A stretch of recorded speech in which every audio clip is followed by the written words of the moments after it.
That was SWV right here. So Donald Trump was indicted for his role in January 6th. It's very interesting because to see the right try to contort for these things to make sense is ironic to me. Initially, after the attack happened, everybody was appalled. Lindsey Graham was appalled, and Kevin McCarthy was appalled, and Mitch McConnell was appalled, and they couldn't believe what was happening. I remember Lindsey Graham going on about count me out, and this is it, and this is a bridge too far. Flash to 2 years later, he is the #1 candidate for the Republican nomination for president. Only, I can't think of a job in America you could have after you were found liable for rape and you have 80 felonies.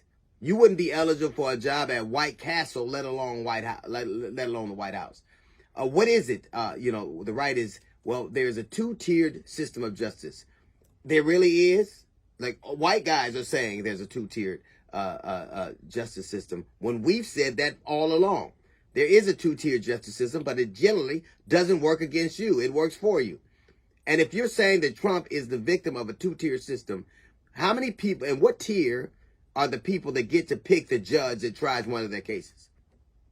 The truth of the matter is Donald Trump, unlike all these other times when he was accused of stuff, we watched what happened January 6th.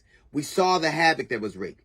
Donald Trump's argument is that he's exercising his right to freedom of speech. Yes, you can use your right to freedom of speech. What you cannot do is try to overthrow the will of the people, which you clearly did. Yes, there's a presumption, and now they're harping about the presumption of innocence that everybody's supposed to have. I wonder what that played for the thousands of men and women that were lynched before they got their day in court. But I digress.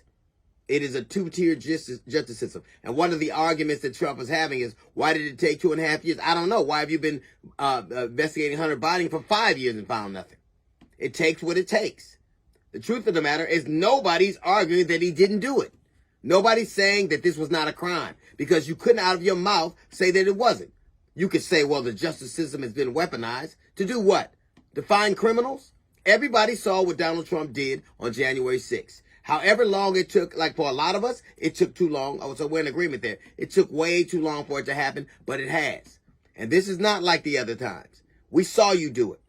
We saw people come to the Capitol at your behest and wreak havoc, including hurting and maiming and killing officers, including threatening death and building gallows and bringing zip ties and bear spray. We saw it.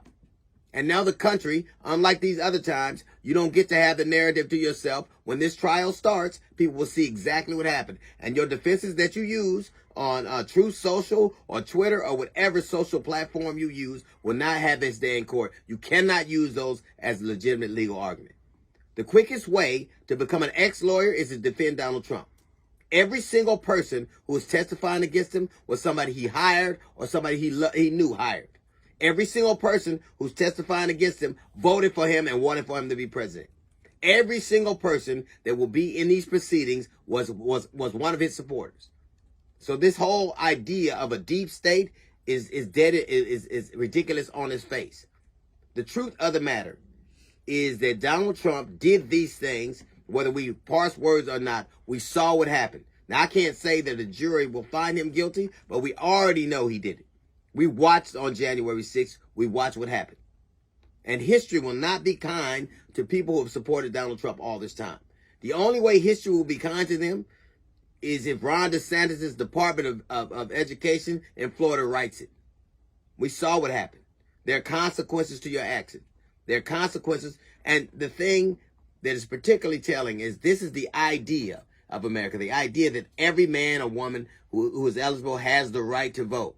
It is supposed to be an unassailable right of America. And if we allow this, then we understand that democracy, as you have called it, is done. He assailed the very thing that's supposed to make America, America. If the right to vote wasn't so sacrosanct, it wasn't such a big deal, they wouldn't have killed thousands of black people to stop them from doing it. They wouldn't now try to stop them from voting by passing over 350 laws in various jurisdictions throughout the country if it weren't so important. Donald Trump did what we saw, what he's alleged to have done. Now we'll see if you'll actually pay for it. That's a little note from the GED section. We got a Jazzy Report coming up in 15 minutes. It's the D.L. Hughley Show.